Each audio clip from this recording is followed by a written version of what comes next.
165. Let's have some fun.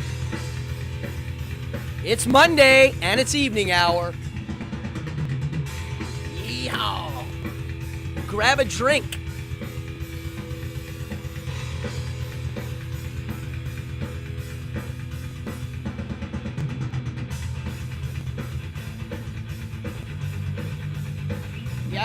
Yeah. Oh.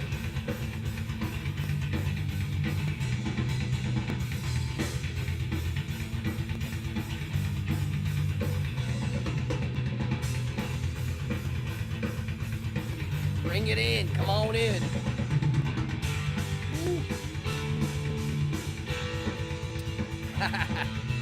Brand new, baby.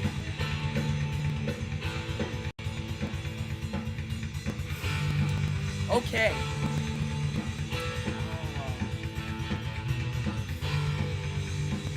I forgot something.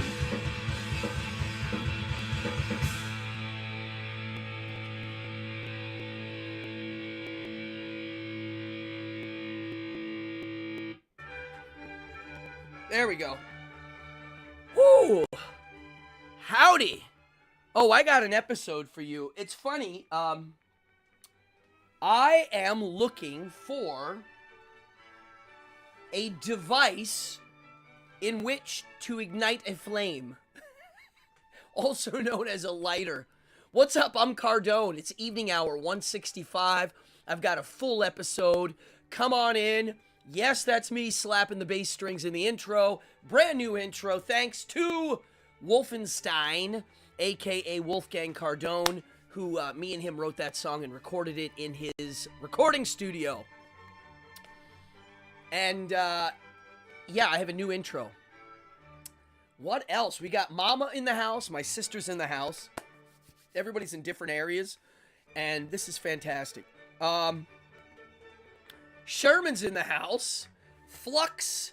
Prism. Bruja, Florida, you're back. What's up? Angela, Jason, Bertram. We got all sorts of people. Ashworth, come on in. Flint, Steel, and Gunpowder. Cheers to that. So, I got a full show. I'm also going to be giving away a prize at the end of the show. Can you believe it? My record is a skipping. How dare you skip? Okay. So, I'm going to do a giveaway at the end of the show. So, stay tuned. This time, my giveaway, I have to give it a couple ramifications.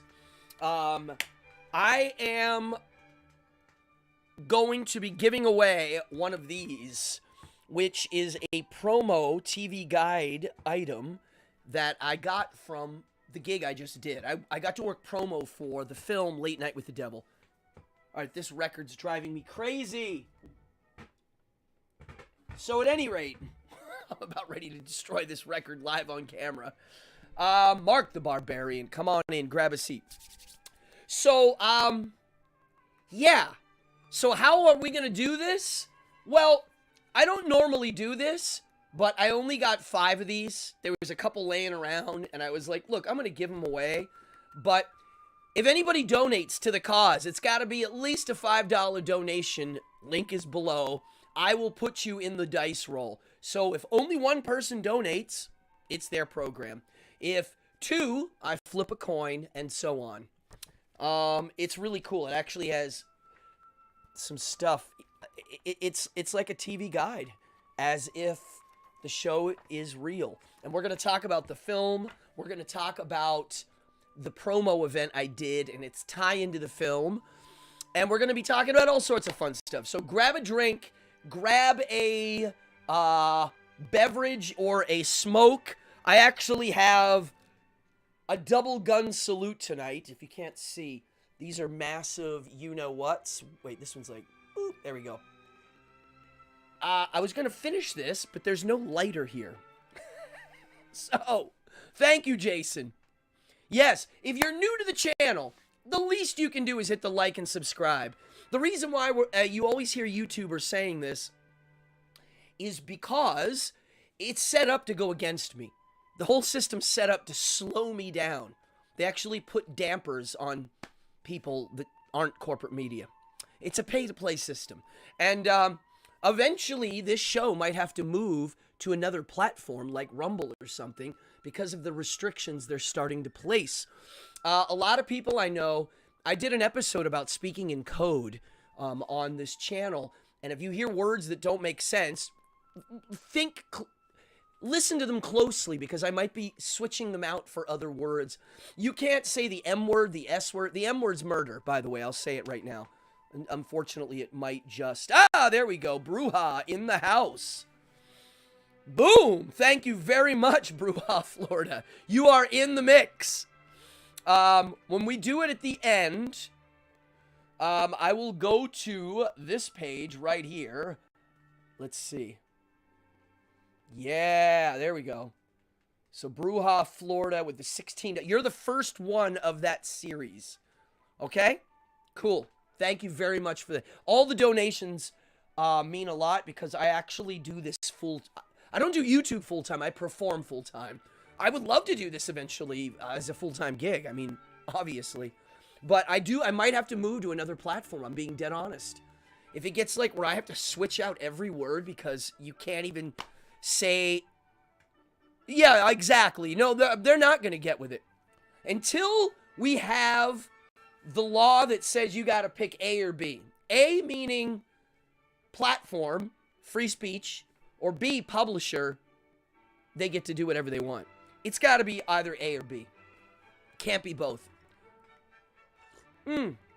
So, thank you very much. Tip away, and right now, Bruja, this is yours right now, so... You probably don't want me to mention it, but I am going to be mentioning it. What else? I took a lot of notes tonight. My Wacky Mart is up and running, and there are a few items in the Wacky Mart that are not going to be around forever. The satanic playing cards and a lot of my posters. Those of you who have ordered them, thank you very much. They will be valuable one day. I only have a couple. And I'm about to have even less because this weekend I'm performing at Coney Island. If anybody's around, Easter Sunday, live at Coney Island, USA, on the main stage. I'm going to do my full evening show at 3 p.m. I will be part of the Congress of Curious People's convention, which is this weekend, and I'm very excited. So if you're not doing anything, Coney Island, Sunday. I don't know. Is it supposed to be nice out? I hope so. And I'm going to be selling my merch, and I'm going to be performing at Intermission, my dime museum. And I'm going to have all my merch, including Dracula dirt and everything. So, yes. Please save one for you. Well, I mean, no. I mean, I can't save them.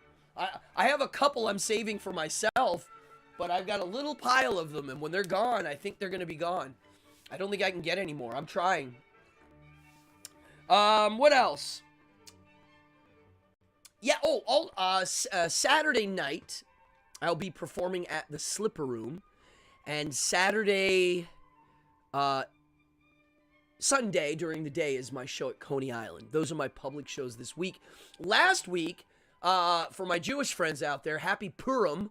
I just did a Purim weekend. Most people don't know what it is. You could say it's their version of Halloween. They party and dress up.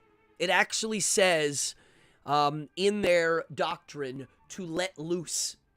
To drink as if there's no tomorrow, I believe is one of the translations. Kind of really party it up. So every year during Purim, I get hired. And they're an all-age affair. There's like 2-year-olds and 80-year-olds, and they're all kind of partying and having fun. I like it. It's one of my favorite holidays I get to perform at every year. Yeah. So, thank you very much, Ashworth. Yeah, that was a work of love. That was not easy, and I'm glad I did it. Yeah. I mean, the process was crazy. We were doing it during COVID, which was, can't even believe it. Yeah, come on in. So anybody watching, anybody who donates today will be in the mix I'll send this for free, this TV guide. I don't know how many pages it is. It's like 15, 20 pages of reading text. It's good. What else? You got to do at least a $5 donation. Excellent. So you did learn it. Yeah. Yeah, the sleight of hand version is great. By the way, this is a live chat. If you're watching in the rerun, join me live. It's more fun. What else? Oh, so the last few weeks I haven't been here. I've been very busy. And I have been doing my live game on Thursdays. I don't think I can do it this week. But I do a live game. Here, look. I have a set ready to go. Look, the Return to Brutalberg. Right there. My miniature set that's live. That's a camera facing that away. What else before we get into the subject? Where is my clicker? Oh, here. I'm going to play a trailer whilst I hunt for a lighter. And, trying to turn the volume down. How's my sound tonight? I was going to say, my gigs this weekend, they're some of the hardest shows to do. You have a crowd of people, like I said, all ages, and they're there for a religious celebration. They're not there to see a magic show. They're there for a religious celebration, and sometimes I'm used as the bait to get people to come, kind of like, hey, come to the party. We have entertainment and stuff. So I'm the icing on the cake. The problem is, a lot of people come to these things to hang out with their friends that they haven't seen in a while, or family members. So I have a hard. I'm working a little uphill. I have to actually gain their attention. It's not automatically accepted. This is the thing about entertainment people don't realize. Working class entertainers that do it live and aren't edited. And chopped together and processed, like processed food. I just compared acting to processed food. Yeah. The ones that have to do it live, you have to be good enough to catch their eyes and ears and all ages. You have to be able to transcend the barrier. So, man, at the end of the weekend, I was drained. Last night when I went to bed, I was floored and my whole body hurt. Do I have the scars still? Yeah, you can kind of see. Oh, no, I don't know if you can see. I have scars here. It's from the straitjacket escaping. Over and over. Yesterday, I did 2 in a row. At this point in my life, if I had to do more than... I don't know if I could do 3 or 4 anymore. 3, yeah, 4, I don't know. The second one, I was just like, oh, no. Yay, John in the house. What's up? Dan P. What's up? Dan, you got to listen to my intro. I have a new song. I don't know what I did. I laid down a bass track. And by golly, I sent it to my son. And he was like, all right. So then he wrote a guitar part. And the next thing you know, we were recording it. I love writing songs. I like writing music on the quick. And not thinking really hard. And seeing what kind of flies out. So, yeah. Check it out. You might like it. It's... more metal than punk, I would say. If you haven't done this in a while, do yourself a favor. Go watch Eddie Van Halen live play Eruption. I hadn't seen it in a while, and me and Serena, I don't know if you're watching Serena, you might be. We watched it. I haven't seen it for good question, Dark Alchemy. I'll answer that in a second. We watched Eddie Van Halen play Eruption, and I forgot what a genius that guy really was. I mean, really. Just off the charts.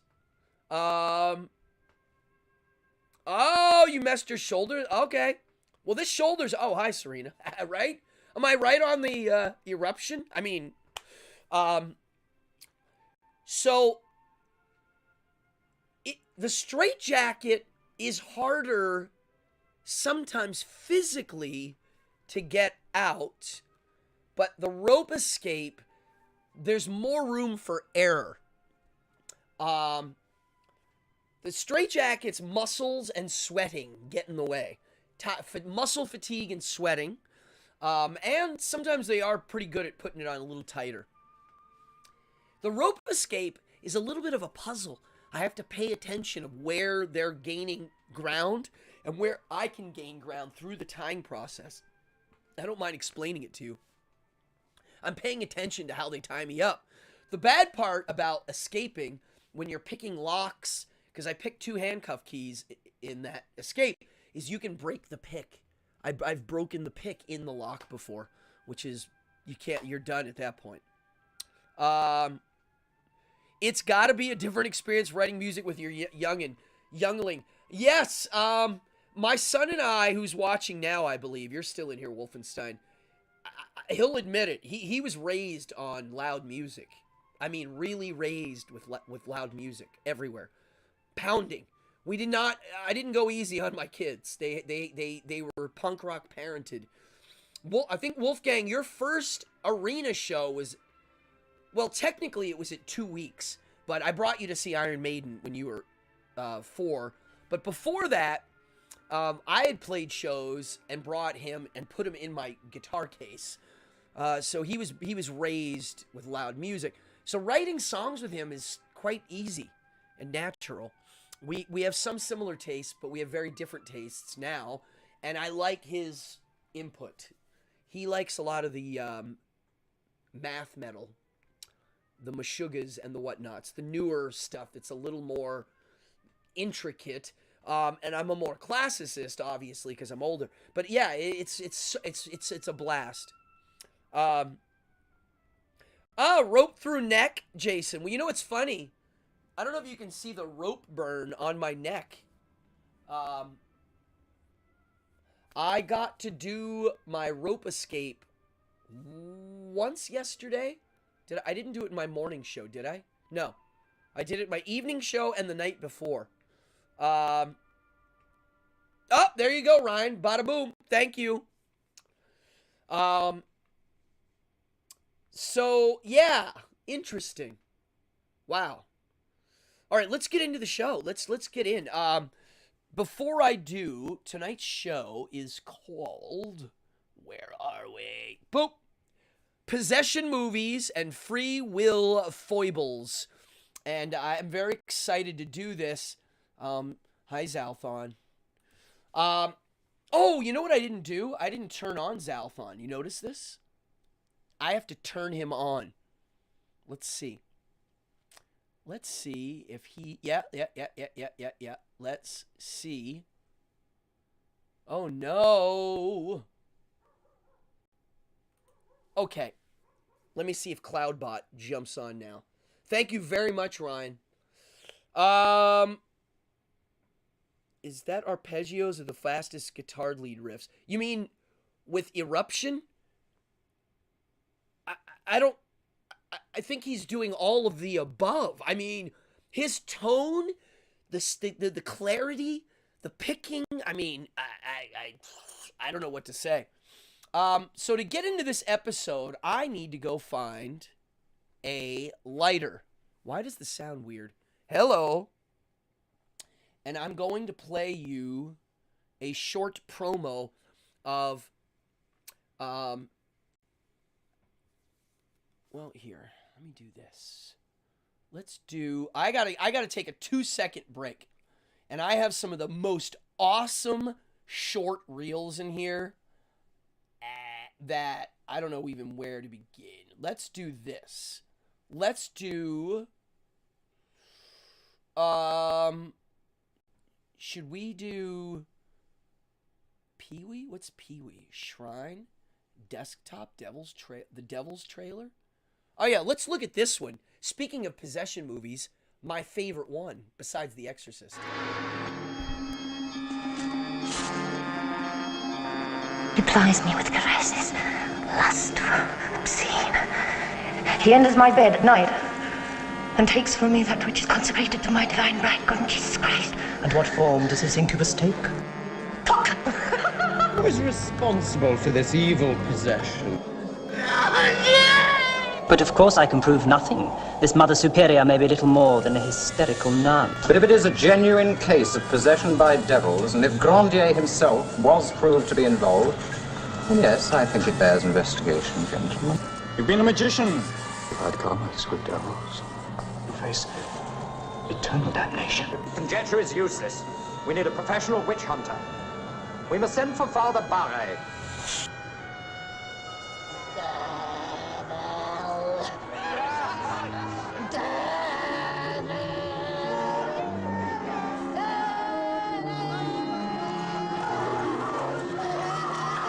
Hell will hold no surprises for you.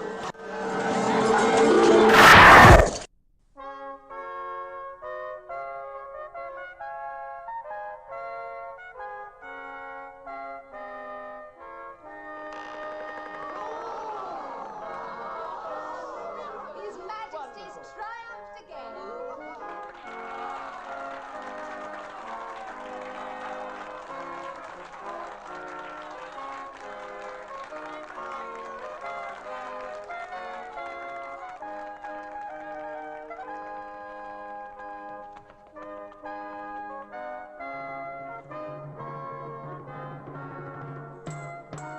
How they pale beside the radiance of His Majesty.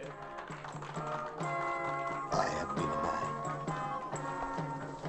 I have loved women. I have enjoyed power.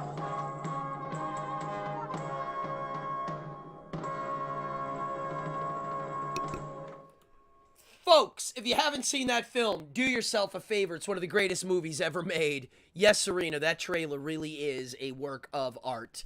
Wow, yes, it's Oliver Reed at his finest. It's based on a true story.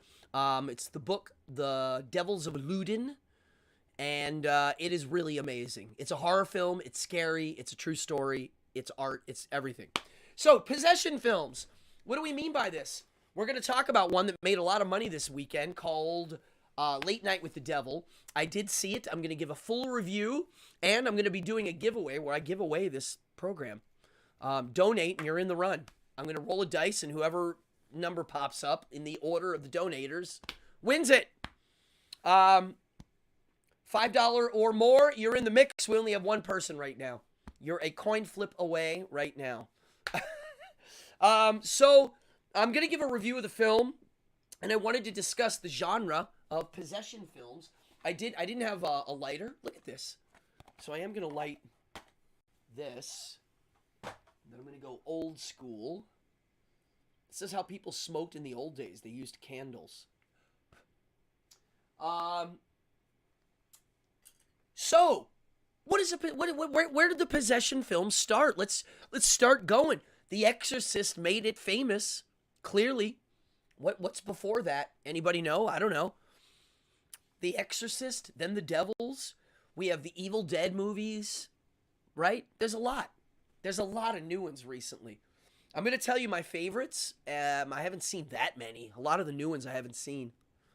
But, what's that noise? I was like, what am I hearing? I'm hearing feedback, and I realized it is my record player. It's okay. So, yeah, I wanted to go over these films.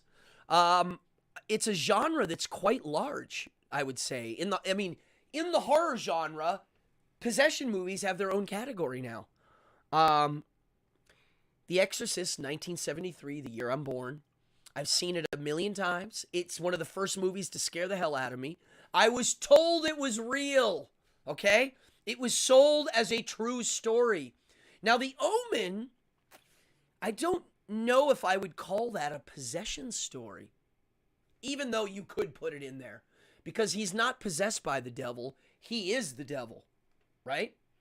The movie Stigmata with one of the Arquette people, Patricia, I believe. She's, quote, possessed, but there's a surprise of who it is. It's not necessarily the devil. That's a different one. But, like, when I think of, like, a demon in the body, funny voice, eyes roll up in their head. I mean, Evil Dead is an early form of it. That's late 70s. I would say my favorites are The Exorcist. It felt real, and I guess the fear of being possessed is the fear of not being in control. Is that what it is? Is that what possession is? It's the complete, and your body is being manned by a complete different person. You have no say in the matter. See where I'm getting at with free will? So God is free will. God himself is free will. God gave it to man. You have free will. Yet the devil, there's no free will. You are just a robot obeying his commands. Right? That's kind of what it is. I do like the Evil Dead 1 and 2. 3 is fine, but it's not really a horror film at that point. Horror comedy. So, here's what I have to say. We have, in the pantheon of possession films, the themes of Catholicism, right? Okay, the one with Denzel, the demon goes person to person. I know of it, but I didn't see it. So we have Catholicism and Christianity as a central theme, usually. We don't usually see shamanism, right? It's usually a Catholic thing. In the Old Testament, there are possessions. Anybody remember? And in the New Testament, I did an entire episode on the Jesus pig story, where the people are coming over and Jesus realizes they're humans possessed by demons, and the demons are like, oh no, there's Jesus. And then that's where that very famous quote, "We are legion, for we are many," comes from. And then no, God is not anti-free will. God is free will, is what I'm saying. Yeah, this is why this is the big flip in the narrative on my part. Yeah, God is free will. God himself is free will, representing no one's above God, right? Mythologically. I'm not saying this literally. And God gave man free will. This is the difference between man and animal. This is why I deny that. I deny that. Yeah, this is the part I deny. So it's weird. Most people, it's the other opposite way of looking at it. Not for me. Yeah, it's a way of looking at this that's very unconventional. Yeah, God is free will. He gave humans in the mythology, quote, free will. I can't even define free will. It's a really hard to define. That's what I was going to do at the end of the show, but we can go into it now. My definition of freedom is own causality. Now, I live my life as if there were free will. I pretend it all day. Sometimes willfully, sometimes not so willfully. So my relationship to free will is very bizarre. I have moments of the day where I acknowledge it because it would be absurd not to. And then I have parts of the day where I clearly can see where there is no free will in the matter. Why do judges vote completely differently before or after lunch? Ooh, look at this. Time lapse from the original Evil Dead. Okay. Oh, yeah. Yeah. God lied about the fruit. Well, in the Bible, the big, really weird flip-de-doo is if God is omniscient, meaning he knows what's coming, then he knew from the beginning man was going to fall and he did it anyways.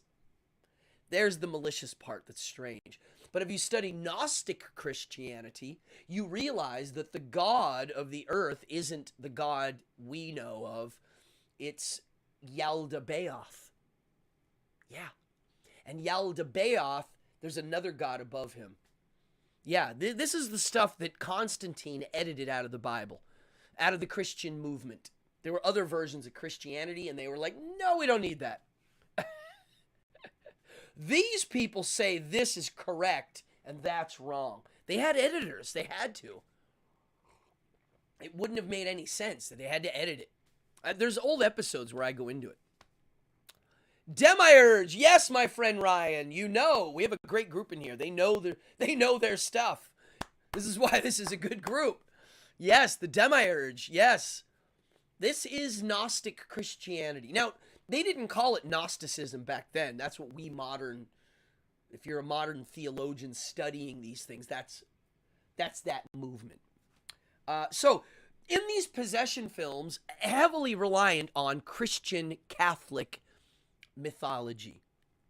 You don't see Jewish versions of these. You don't see...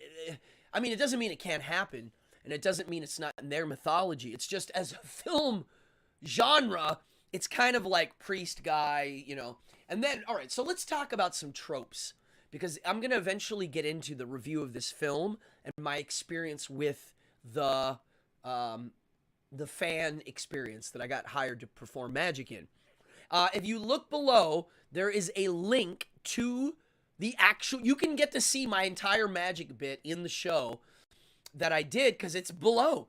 It's a 1977 Manhattan Neighborhood Network episode of Martin Monster. It's like a horror host, and on the show, I'm one of the guests, and so is Jack Delroy. Jack Delroy is played by the actor David Dasmalchian. And Constantine movie, yes. This is the end. Wow. Yeah. Well, yeah, exactly. Yeah, God orders people to do stuff, yet he gave them free will, but they have to worship him. It makes no sense. But the idea of something being its own causality, right? Something has nothing above it helping it make decisions or is influenced by anything else, right? And I think the problem is we feel like we're in charge of these things, but the real problem is the things that we don't notice and the things that we don't see and the things that our brain literally puts black covers over and hides them from view. And it's in the trillions, billions, and gazillions. And all of that is pushing forward. Then you'll never know what it is. But it's there. If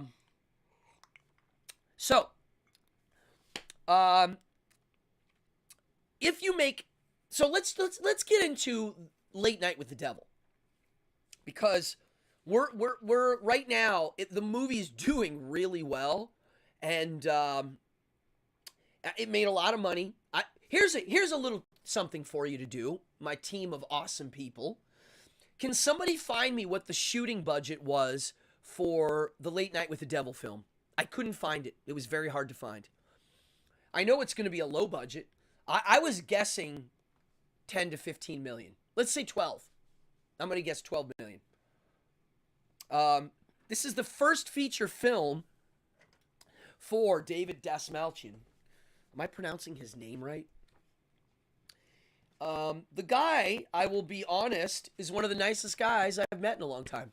I got to hang out with him at the gig. And I'm going to tell you first about the job I did, and then I'll do the movie review, because I did the gig before I did the movie, before I saw the movie. And the gig that I did, this is a little hard to explain, actually takes place in the movie mythology. My show is the show that happened before the show that you're watching in the movie happening. And the actor is stopping over to say hi. So it's kind of cool. I was part of what's the word? I'm going to say what's the word for that? The world, the universe of the film, right? I don't want to say the Marvel universe, but like that. So that's why if you look below, you'll see a link to this episode. You get to watch it. So I experienced it kind of like how you would experience it if it were real, because I didn't know what was going on. And Less than 2 million? There's no way. Wow. Holy moly. Well, that's pretty cool if it's that cheap. Because that Thanksgiving's Day movie cost $15 million. Wow. 2 mil. Wow. Okay, so but I don't want to review the movie yet. I'll get to it, okay? Because I actually have a lot to say. So I got a call. Hey, you want to be in this promo? I was like, what is it? Well, you're going to do 4 shows, and they're really short. I believe it was all filmed probably in one location. Yeah, one set. That's it. It's technically a found footage film, but the found footage is fancy, okay? It's not cheap. It's like, okay? It's a period piece. It's retro, so that costs more money too. So I was hired to be a magician myself. And they actually said you don't have to wear anything special because you're already dressed in basically a perfect 70s outfit. Show up, and you're in the show, and you're going to do a short segment as if you were on Pantheon. Yes, good word. Yes, Pantheon. I'm part of the Pantheon of the story, of the mythology. So I was. It's like me being on a talk show. That's it. And my friend Jen Minsky, she's a sword swallower. She's in the show too, and I know her. I've been doing shows with her for years now. And so we're just in this show, and then Jack Delroy, the guy that's the star in the movie, he's stopping over. He's a TV host in the film. And so he's like in the studio. Now, to make it special, they did my event in an actual Manhattan Neighborhood Network TV studio that's really old-fashioned. And they brought in studio audiences. And there were 4 of them. And each show is really short and sweet. And it involved old commercials. And it looked like an old TV show. They did not coach the audience. Usually they do. They didn't. So when you watch my video, all the reactions are real. They brought in fans. They were people that, I don't know, they found out about some sort of free show promo for the movie. And they got one of these, which is awesome. They got a mug for the Night Owl show. They got the TV guide. They got a ticket. Look at this. This is going to be quite something someday. It's a ticket to see Night Owls the night of the show. And they got this, which I wish I got signed, but I was too busy working. Everybody got one of these. Okay? So far, you can see the marketing's really good. So we did the 4 shows. The video below, I believe, is my 3rd one of the night. And I gotta say, they were the production crew, Project Mayhem, the people that pulled off this event did a great job. And I believe Shudder and IFC Network are the people behind all of it. The execs were there, and everybody I met, they were really nice people, and I think they were very happy with this movie. They knew it was going to do well. They could feel it. The trailer is fantastic. And now I want to get into the movie. Oh, so we did the event, and it was very successful. And I'm not sure... yeah, you can watch it below when we're done. It has a really neat documentary at the end. An occult documentary that's real. So the film, Late Night with the Devil. I got an early copy, so I got to watch it, an online version. I didn't get to see it in the movie theater. I wish I did, actually. I liked it, but, and I have a few buts, and I wish I could meet the director, because I have questions, big ones. And I'm going to try to do, there's no spoilers here. I'm not going to ruin any surprises. But the plot of the movie is, it's like a talk show host, the late night guy, who's kind of in competition with Johnny Carson types. And it's Halloween night, and something crazy happened on the show, and we get to see the episode, the old footage. Now, in between commercial breaks, it turns into a film where, so how do I explain this? They say at the beginning it's found footage and unreleased footage. So it's partly true. It is found footage. What's up, Lorcan? What's up, Charlemagne? Hello. It's found footage, but then the in-between bits don't look like lost footage. They're edited like a black and white film. And it's clearly not like just random footage or like a camera set on a table. No, the camera's... It looks too professional. I thought that was a little weird. It didn't ruin the movie. That's not what I didn't like in the movie. There's a couple things I didn't like. The actors are fantastic. The production design, well, you gotta go watch back. I'm talking about the movie Late Night with the Devil. The production, the design, it really looks real when you're watching the footage. The tonality is pretty right on the money, I would say, for an old talk show. The acting is very good. The main guy, Jack Delroy is the main character, and the actor David does an amazing job. He gives this, talk show hosts are kind of wooden guys, but there's a backstory.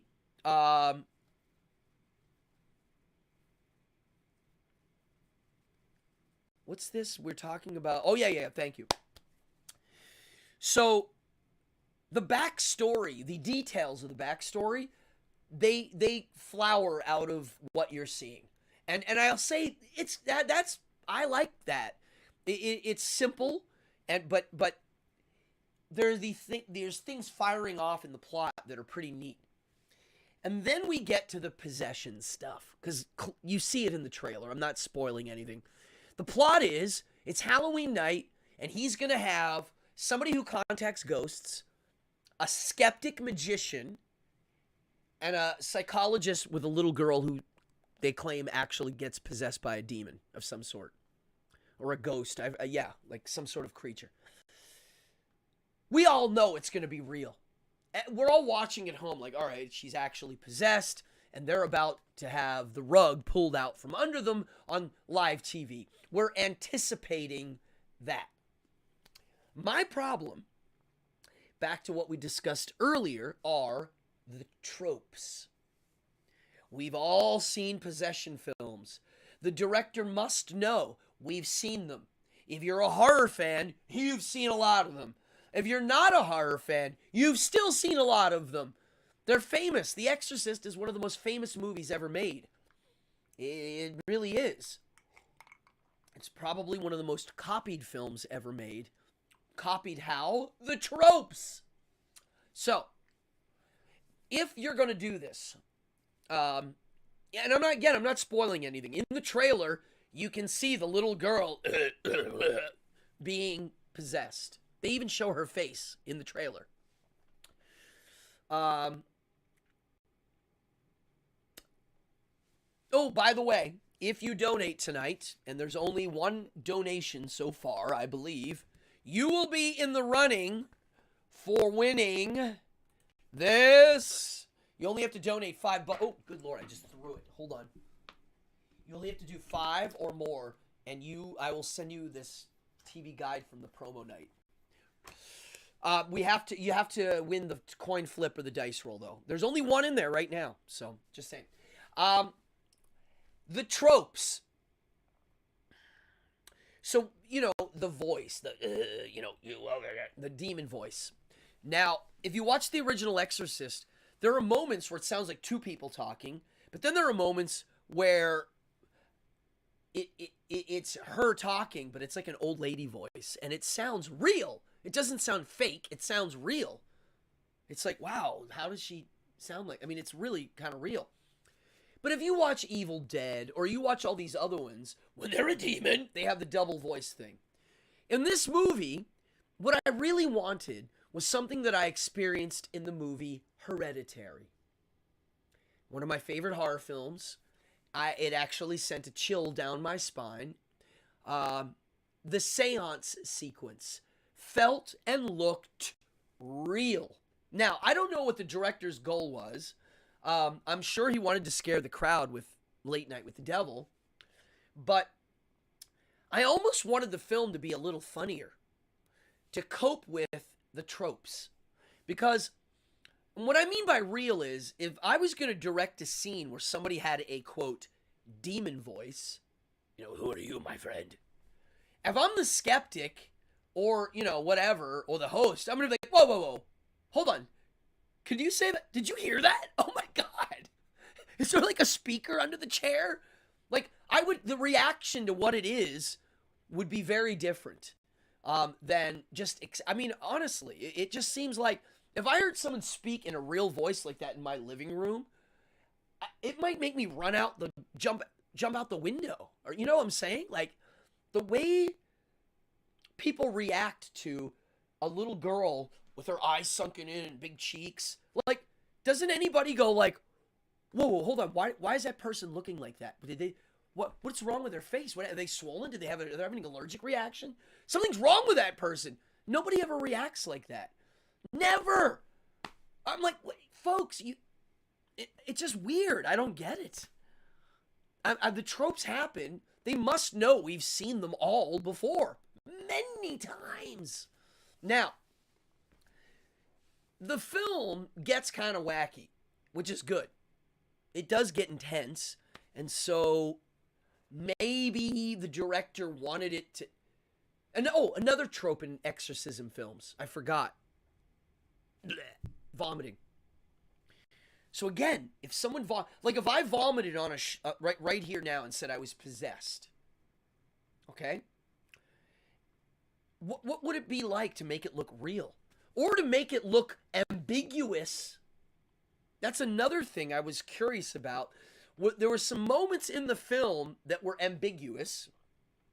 And then there were the ones where I think the director wanted us to realize, oh, that's more than normal. That's real.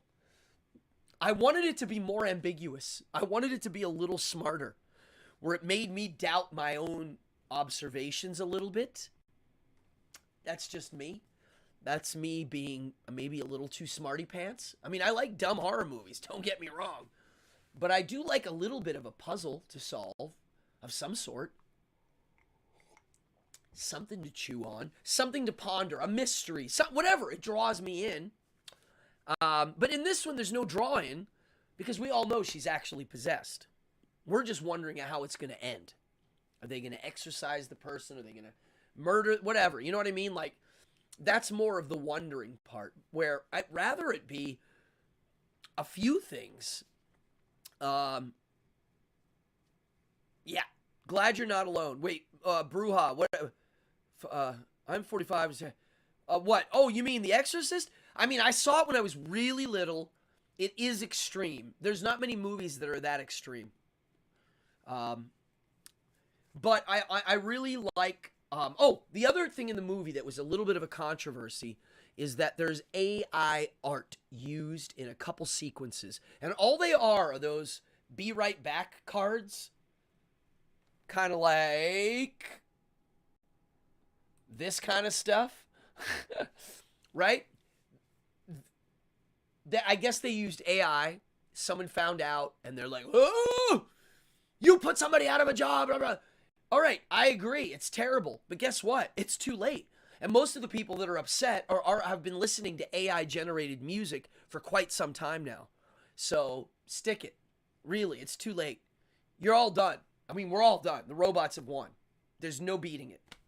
It's not gonna. It's water seeks its own level. And if you can build a robot to put somebody out of a job, you're building the robot. I mean, that's it. There's no way around it. McDonald's, I'm going to be doing a new show on McDonald's on how they are getting ready to open a new business. And one of the secrets about it is it's less people. They're figuring out how to run bigger businesses with only one or two people. So there was a little bit of a controversy of them using AI. Again, they're using AI. Has anybody noticed how verbose people have gotten online and how many people are writing books now and this and that because of AI? Yeah. Everybody and their grandma's using AI to write. And you're going to see a lot more writing. It's not going to be good. And the cream has to rise. Every time I write something online now, it asks me if I want AI's input. And I'm like, no! Just stay away. I don't need it. Not yet. I don't need it. It doesn't help me yet. I don't need help in that manner. But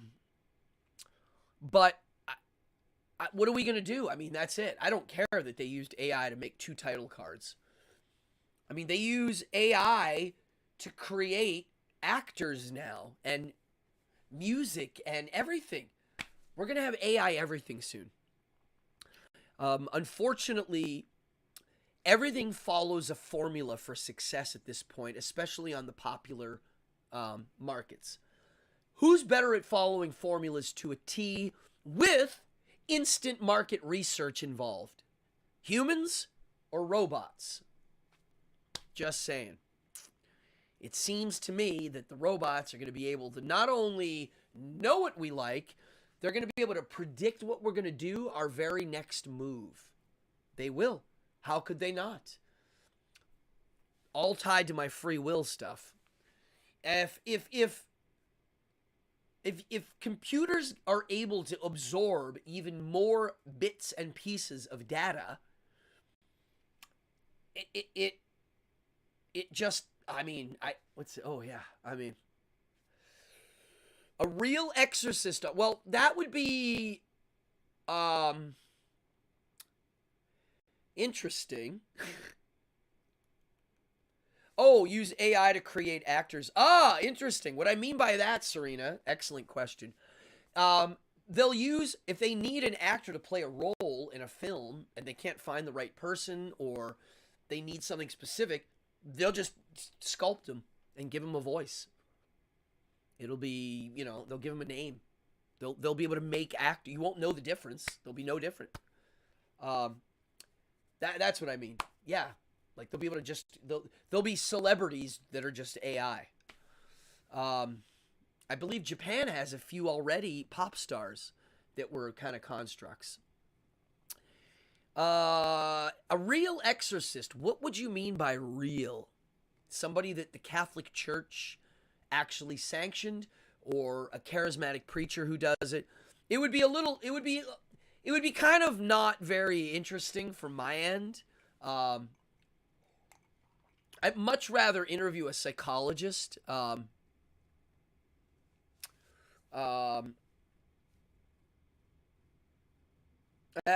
love this. Yeah, I don't know. Like, I don't know what I would say to a real exorcist. Hi. I mean, they'd have to believe in the devil and God and all the mythology, or maybe they don't. Maybe they realize it's a form of therapy. I don't know. Oh, yeah, right. There you go. Neologic.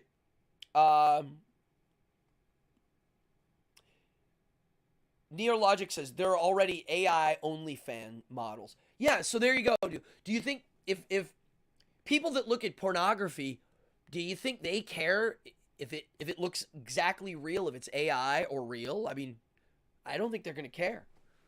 I mean, really, I don't think it matters. Same with actors. Look at cartoons.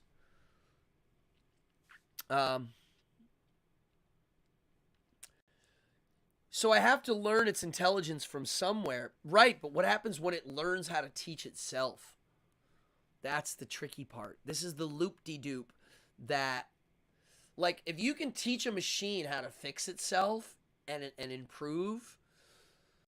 See, AI chicks are hotter, says Camille. Why? Why do you say that? Because AI can know what people's fetishes are down to a minute detail and compile them all. That's kind of like, that's what it is. That's why it's dangerous. It's like it's able to game you better than you even could imagine. I know how to create consciousness. It's called sex. Yeah, I don't know. I just think it's a really wild world we're about to do. I mean, the whole idea that you can look at your phone and you have access to 1 billion books and pieces of media and information. I mean, really, when I think back to me in college, if I wanted to learn about something, anything, let's say the magazine, over here, I have a stack of famous monsters of Filmland, 1960s monster movie magazines, out of print. There's the editor on my arm, Forrest Ackerman. Let's say I wanted to learn about them. Where would I go? The library? Well, they don't even carry, they don't have old issues. No one wrote a book on it. So how would I know anything about it? You couldn't know. I couldn't know anything about it unless I met somebody or I found those actual magazines somewhere, or you see what I'm saying? It just was, there was no way of knowing. Now, I can hit a button and buy it and look at some dude's copy in the middle of a jungle somewhere. As long as he's got an internet connection, he's uploading screenshots of the magazine articles. And I have access to trillions more pieces of information like that. So I think that jump of, oh my God, is about to happen with AI. And in a manner that's even crazier. Because, I mean, we let cars drive now. They're driving alone. And have been for quite some time. I don't know. I find it really interesting. So, do I like Late Night with the Devil? Yeah, I did. I would watch it again just to catch the details. Because it's definitely detailed. I'm not going to lie. It's got little details that I actually think are pretty good. I do. They're not cheap. But I just wish that the demon part took a little bit more attention to either addressing the tropes or really thinking out of the box of how they were going to sell it. Because maybe it's like, okay, we all know these are the tropes. The that and the boo and the head spinning and the floating and all that stuff. So let's take that and really do a new version that's like, wow, I've never seen that before. You know? Like, I just thought of one now. Like there's the head spin, which, if you think about it, in The Exorcist, if her head spun around, she'd be dead. So that means maybe the demon is making the person see that. Okay? You know, that's kind of what demons can do too in some of the mythologies. So maybe that's a way to address some of this stuff. So maybe demons do nasty things to get a reaction. And maybe the demon knows what your darkest fears are. And maybe you have a fetish, or not a fetish, a phobia with eyeballs. So instead of it puking to anger you, it like removes its, I don't know. You see what I'm saying? It doesn't have to be one thing. Oh yes, the public library. Oh yes, yeah. No, just research was an art form in the old days. Just doing research, it was very involved. It's amazing at what we can do now with just our phone. Google's AI started teaching itself, and they had to shut it down because they don't know how it learned how to do that. I'm telling you, it's going to get wild. Now, here's my proposition that's bad. What if the fastest growing ideology is in charge of all the AI, or the top dog AI? And I mean, like, Islam. Oh, boy. Imagine if Islam got to program all the AI, or, yeah, the boss dog. We could see that. We could see something like that. That's scary. I don't like those ideologies. I don't like an ideology basically called subservience. Don't like it. Not my vibe. It just sounds dark. Not very uplifting. Imagine if Muhammad read Nietzsche. Well, first of all, Muhammad was illiterate, so there's that. Not good. Yeah. What else? So, anybody else see Late Night? I mean, you should see it. It's pretty good. I mean, it's, out of all the movies today, they made a low-budget movie that's getting a lot of attention. Save those dollars. No need for big budgets. Low-budget filmmaking makes people make creative decisions. I like the script. I think it's pretty good. I think they just really, directors, young people watching, when you're going to do something that has tropes, you have to address them. They might have had a scene where they addressed the movie. What do you mean it would depend on which branch of Islam? All of it. I don't like any of it, actually. I think it's a very scary ideology of totalitarianism. Not a fan.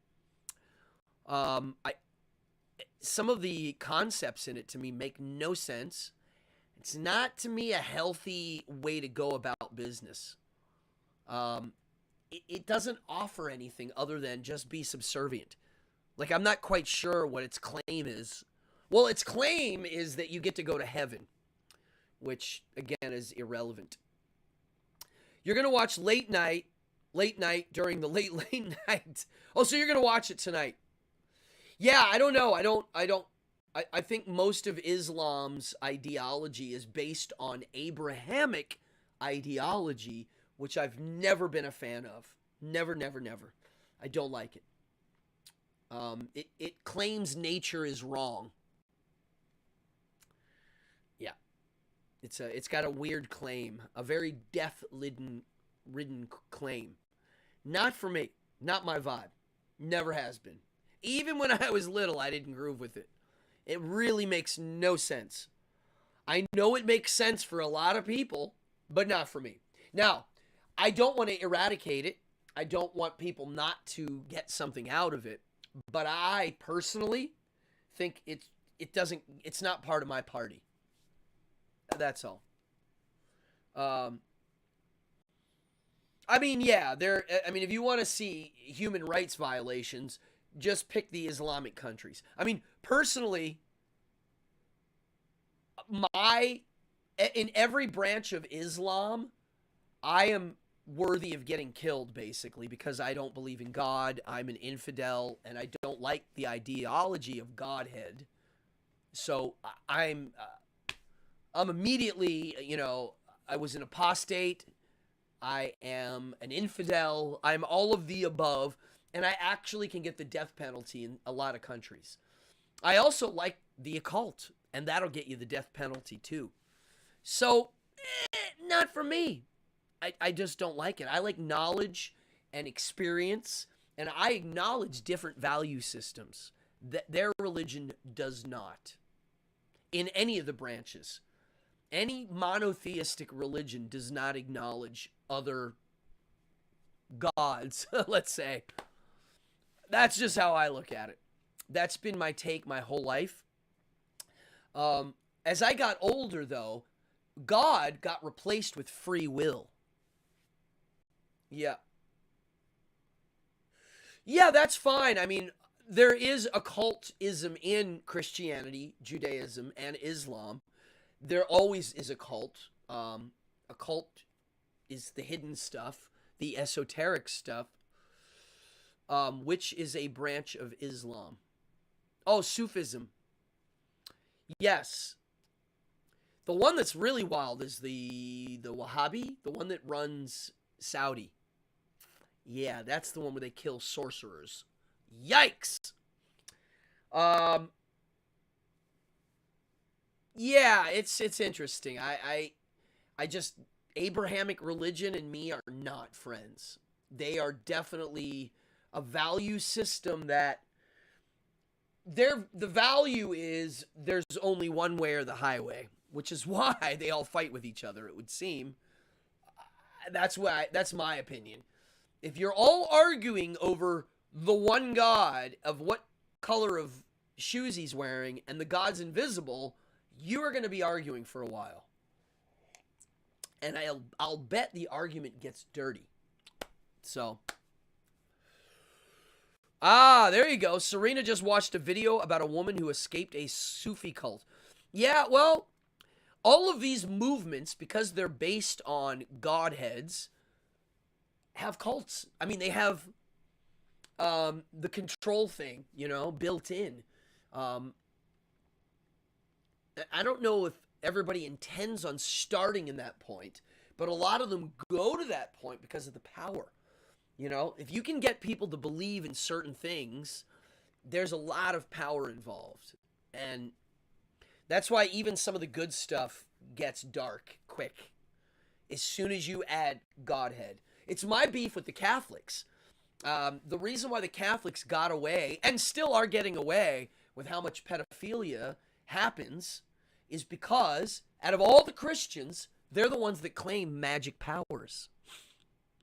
I mean, some of the charismatic guys actually do the faith healing, but priests are one step closer to God than a normal human. Dianetics, interesting book. I've done some episodes on Scientology.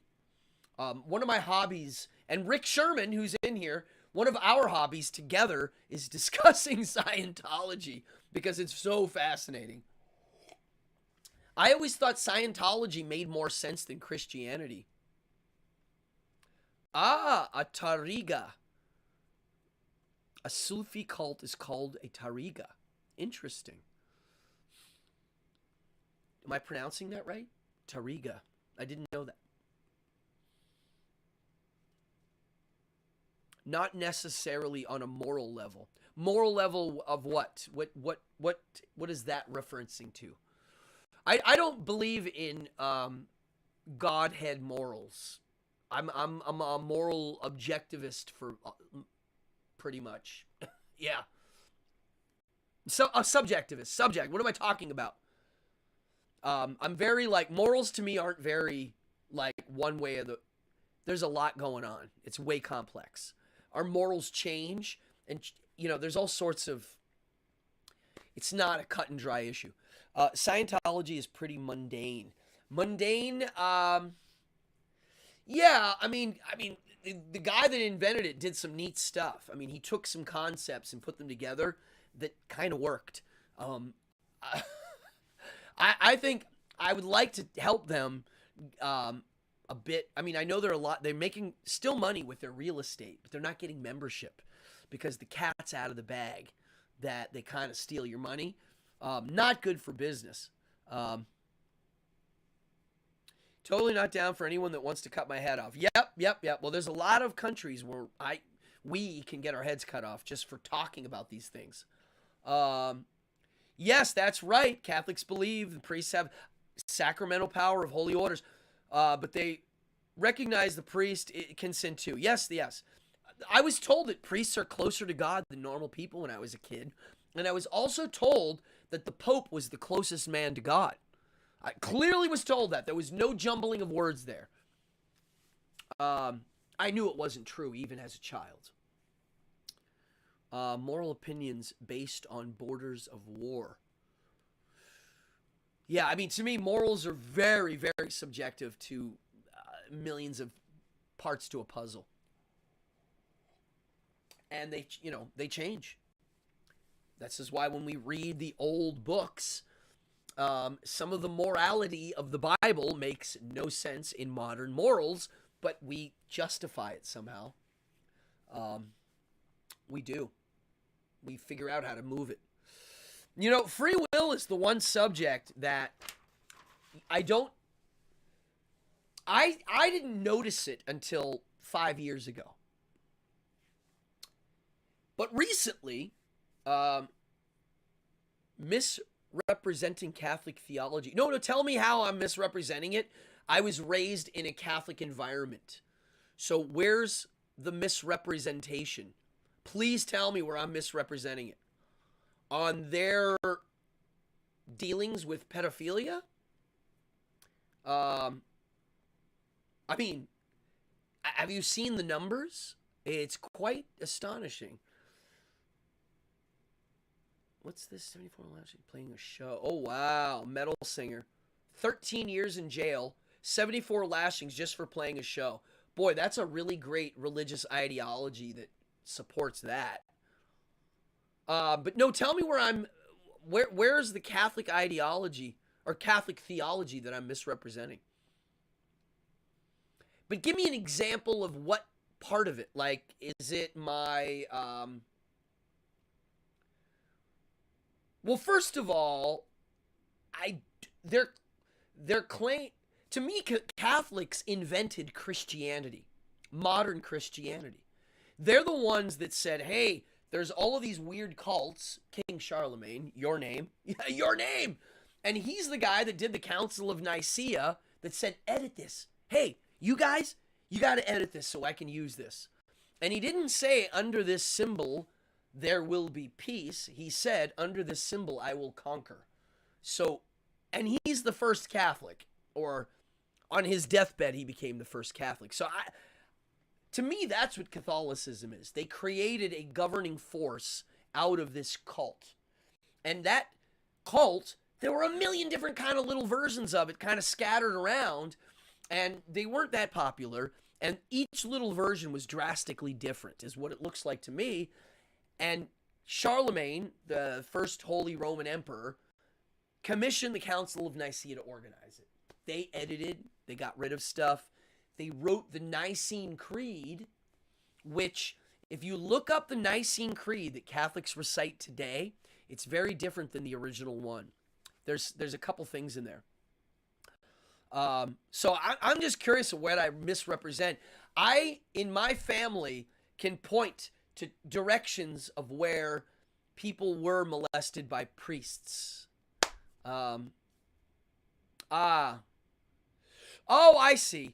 Popes enjoy infallibility in teaching faith and morals, but they are not necessarily holier than your average Catholic.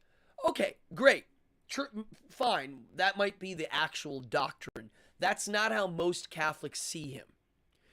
My grandparents and most of my friends' grandparents treated him as a deity.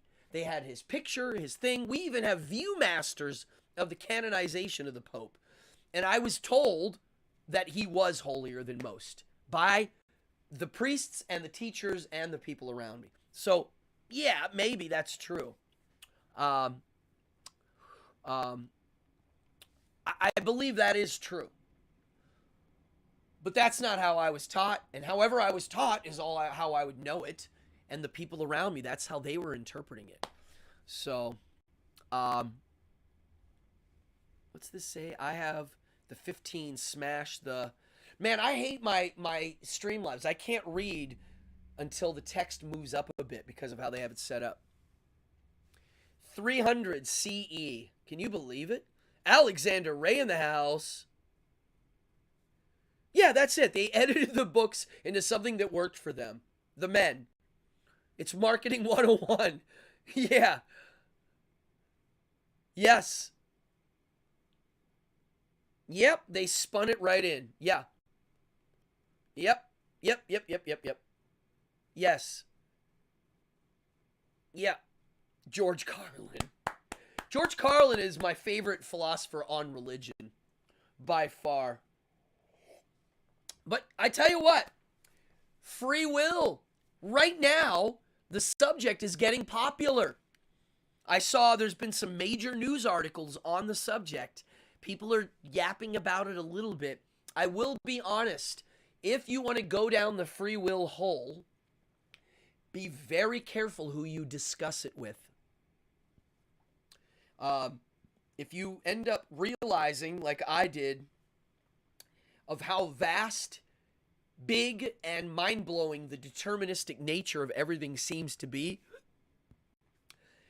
it can cause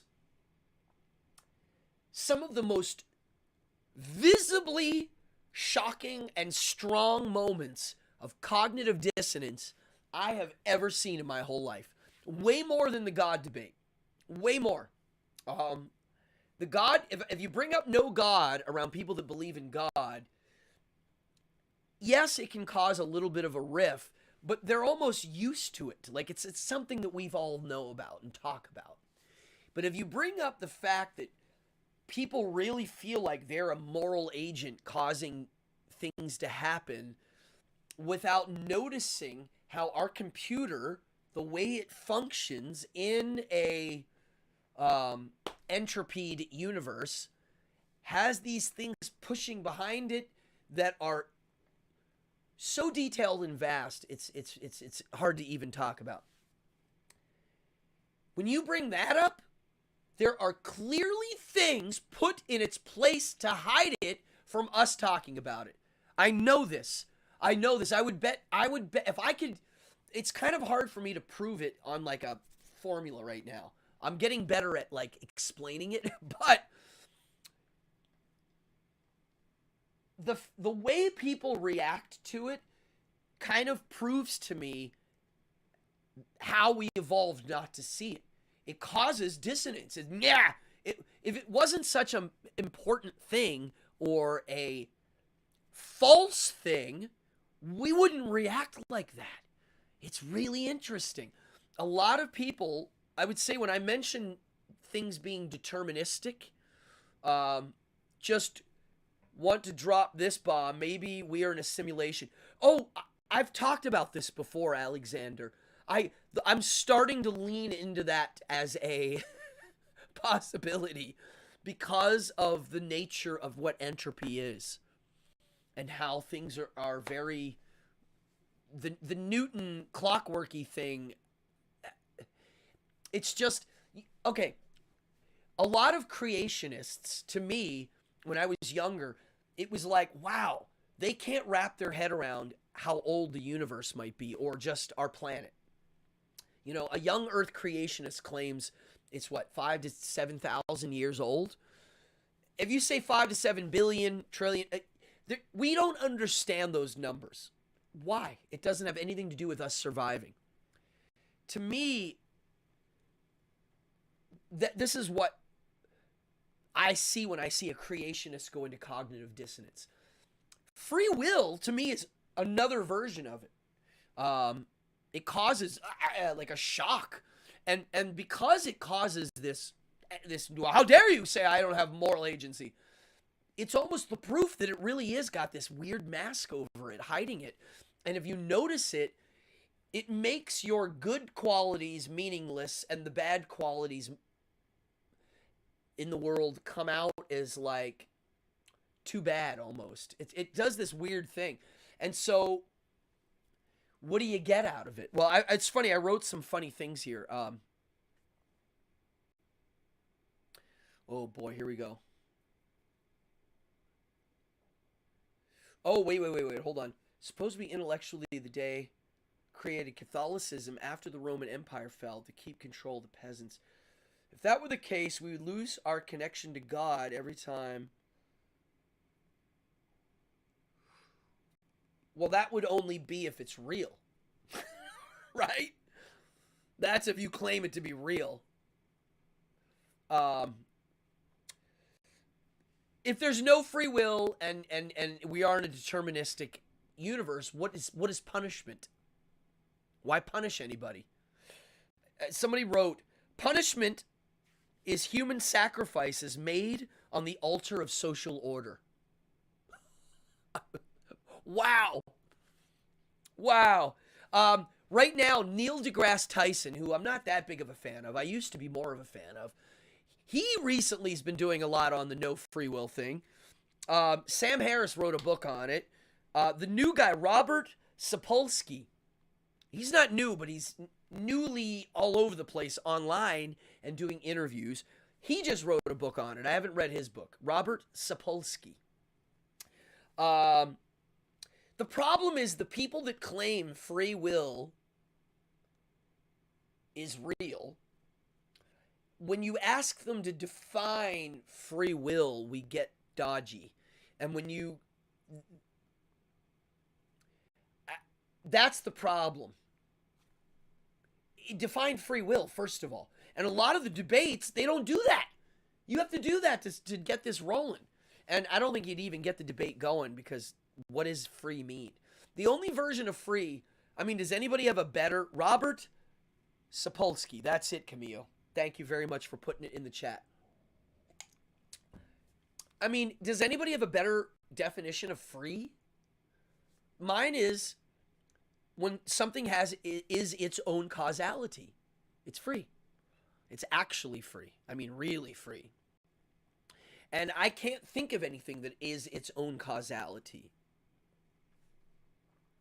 I can't. I mean, mythologically, God does. Right? He's the top dog, or they, or it is top dog. Whatever the God is. But yeah, so to me, something of its own causality. So,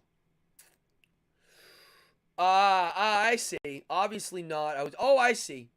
Sake of understanding. Well, you know what's funny? Why are all the monotheistic religions come off as polytheistic? They still have angels and demons, and the Catholics are really polytheistic. They have the goddesses and the different pantheons of saints. It's almost like we prefer polytheism, not monotheism. Monotheism is good for control, and it's good for, it's the ultimate in control. There's one God, and you bow down to that. It just makes it easier. If you need to get the message out, you just do it that way. If we don't know, we can't do anything. We are free to put our knowledge into action. It would feel that way, but that doesn't mean that's what's actually going on, is how I would think of that. You know what I'm saying? It like my knowledge into so the version of free will that Nietzsche came up with, because he did not believe in free will either, but he did look at our choices and our lives coming from ourselves not being one. Think of our brain as a few different competing control drives. This is why he gets a lot of credit for being a modern psychologist. He kind of figured out some things before they nailed them. And like, he thought the only freedom you get is you can get better at making one part of your brain the boss. You can make your higher mammal part more of a boss dog than some of your other stuff, and it can make some better decisions. Interesting. Catholic means universal or all-accepting, aka polytheistic tolerant. Interesting. Sacred feminine and saints. Well, it's weird, though, that they got rid of the Holy Trinity as Father, Mother, Son, and they replaced Mother with Holy Spirit. And it's funny that denying the Holy Spirit is the worst sin in the Bible. More than murder. There's the scam of Christianity right there. Somebody who's a Christian, explain it. Why is the Holy Spirit denial worse than murder? Well, because you're pointing out the scam. That's my opinion. I choose McDonald's. Me too, brother. I love it. Yeah, McDonald's is getting ready to unleash their new business called... Anybody know? It's called... Cosmics. Took me a second. Hey, anybody donating? You get in the mix. Right now, there's only one person in there. And I believe she's going to win it. If another person does it, it's a coin toss. If it's 3 or 4, we have to get out my funny dice. And if it's more than that, I have to get out even more funny dice. But soon, I'm going to do the dice roll or not. You just got to donate something. We do not exist alone. Therefore, free will is the ability to make the individual decisions that will affect the world around you in incalculable ways. There is no such thing as true individual free. Yes. Well, yes, and as we're making these decisions, or feel like we're making these decisions, there's a billion other things influencing them, whether it's the temperature, what you ate for breakfast, what colors you saw, your entire life, everything's entire life around you, all moving in one direction. Entropy moves in one direction. Mary Magdalene, wife of Jesus, Dan Brown's... Yeah, I mean... Yeah, there's all sorts of stuff. The Dan Brown... I mean... Who knows? That guy invented a lot. He made his own versions of stuff, it seems like. That book, Holy Blood, Holy Grail, took a bunch of far leaps. A lot of people took it as real history. Here we go. Charlemagne. Catholic theologians explain that denying the Holy Ghost is rejecting God's mercy, not necessarily saying something bad about the Holy Ghost. But why is rejecting God's mercy worse than murdering somebody else? Well, I don't even, well, wait, God's mercy. Mercy for what? What does that mean? That's the part when I was a kid, I'm like, mercy for what? What's the claim? Interesting. Oh, yeah, you missed a lot. Yeah, tonight's been great. Interesting. Really good question. Serena says, would you say entropy expands in a few directions, not just one? Huh. Let me think about that. I guess it could. I mean, but it is moving in directions. I don't know if I would say that, I mean, maybe in other reality realms or other algorithms, it goes in other directions we can't even fathom. Like things run backwards. Things pop into existence and age. I don't know. Who knows? The three Marys at the crucifixion. Yeah.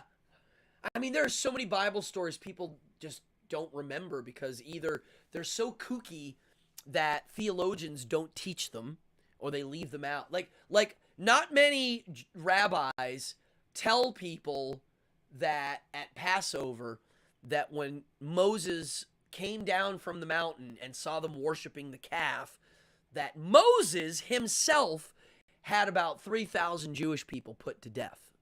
It might even be more. Alexander Ray says, the idea that we're born into sin and we need to join this club to save the soul, it always confused you. Well, think about it. It's a genius claim. You're born sick. We have the cure. This is why people didn't like the koof. It's like, you're sick and we have the cure, and you have to use this cure. You can't do these. You have to, if you don't follow the exact one, it really, to me, from afar, had some weird connections. And it's an old scam. It's been around, and it works. It works.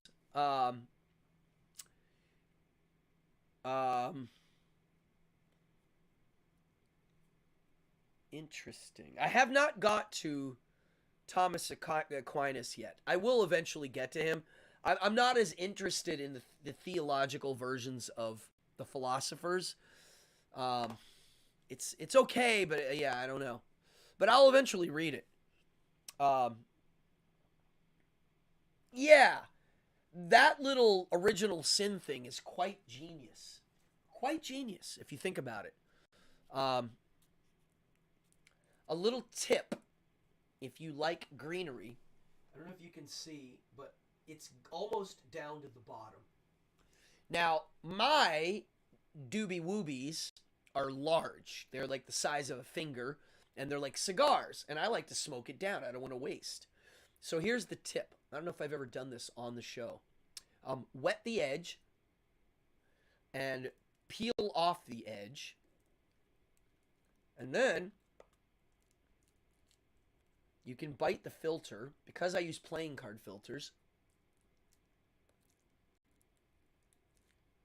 you can slide it so that there's about 1/4 of an inch.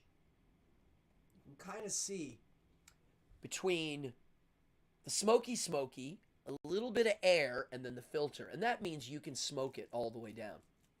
How cool is that? That's Cardone's tip of the week.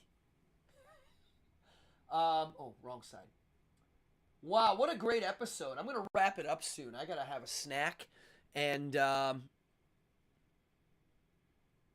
by nature, you could never be perfect because only God is perfect. Humans are always limited.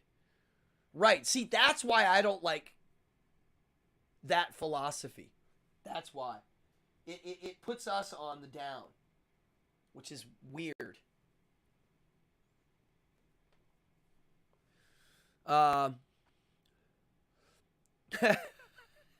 You like my rough transition? I love it. I have to be careful. At any minute, they can make it in YouTube where just lighting a lighter will get you kicked off. Dude, TikTok, you can't show a blade, a knife blade or anything. Yeah, it's getting bad. The censorship is bad. I might have to do another free speech episode. Good question, John. Will there be a Dungeons and Degenerates this week? I'm not sure yet. I will know tomorrow. I have a little bit of a busy week because I'm doing Coney Island. Oh, here, I wanted to show you something. I'm going to do a giveaway. Before I do a giveaway, here's the event. If you follow my Instagram, Cardone Magic, you'll see it. Watch this promo clip.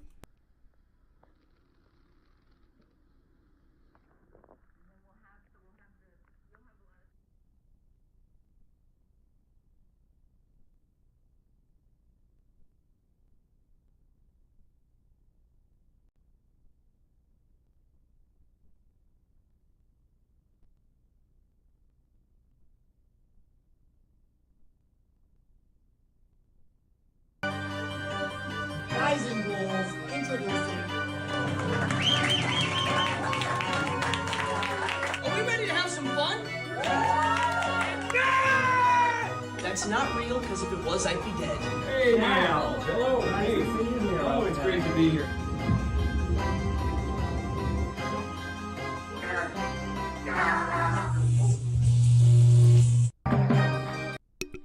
Okay, yeah. Glass tipped are too heavy, and they cause a stress point. That's why I don't use glass. Playing cards have been working for a while. Yeah, that was the experience. All right, so going once.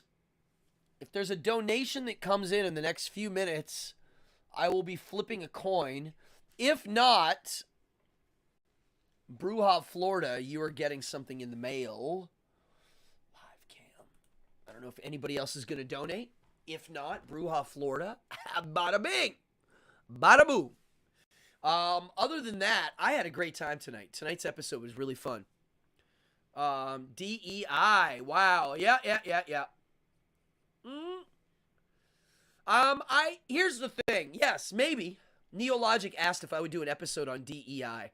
Diversity, equity, and inclusion. I do have thoughts on it. Quickly, I'll give you some thoughts. I'm not an equity guy. For me, equality and equity are fascinating things because they are like concepts to me like heaven. They're not real. I've yet to see an example of pure equity, because equality and equity are two different things. Like fair chance and then equal outcome. Two different things. Nothing's ever fair. Ever. Never. It's impossible. You might think it is. Somebody has an advantage. It'll never go away. And as forced outcome, I think it's bad. There you go. So I have a very, it doesn't mean I don't think we should try to make things fair. We should. But it's not as cut and dry. And I think the way it's being taught, and the way they're trying to solve the problems of things isn't good. It's the wrong way to solve the problem. It's just causing more problems. So that's my thoughts on it really quick. I could do an episode on it. I'm not forced to take classes on it for my work. I know a lot of people are. So, yeah, really, they're like, in the 80s, they thought occultism was bad, and there were all these experts showing up. Hi, I'm here to teach you about the occult and make sure it's not causing trouble in your town. I see a lot of equality experts now. Hi, I'm here to teach you how to make things equal around here. And I don't buy that. I don't know if they're to be trusted and if the way they're teaching it is healthy. It doesn't mean I don't think we have problems. Clearly we do. So, That's my thoughts. But yeah, maybe I will do an episode on it. I don't know.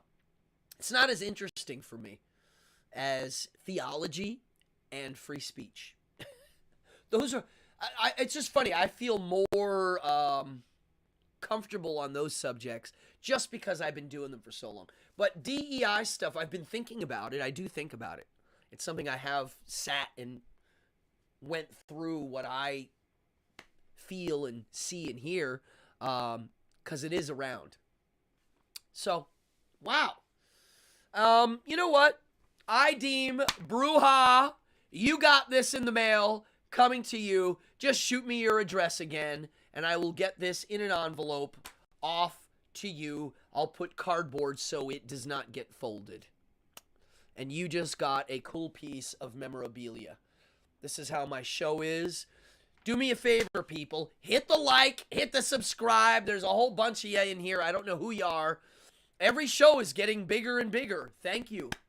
It really means a lot to me. I try to make these interesting. I try to put a little thought into each episode. And I'm just here to have fun and observe this wacky world around me. And I hope you are too. I hope some of these episodes spawn you to go,